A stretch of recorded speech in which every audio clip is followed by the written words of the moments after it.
আজকে আমি তোমাদের জন্য একটা ফেস প্যাক তৈরি করব। ফেস প্যাক তৈরি করার জন্য প্রথমে নিচ্ছি এই যে কাঁচা দুধ, দেখো 1 চামচ কাঁচা দুধ।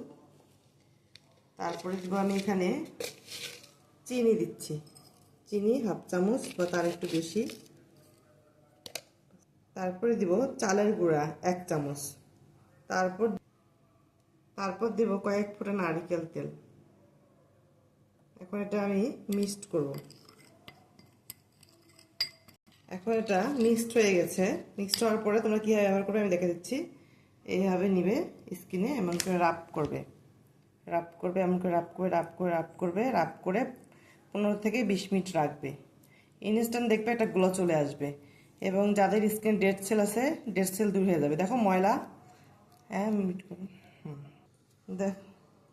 দেখো ইনস্ট্যান্ট। এই হাতটা দেখো আর এই হাতটা দেখো, কত পার্থক্য দেখছো? ইনস্ট্যান্ট ফর্সা হয়ে যাবে। বাই বাই বন্ধুরা।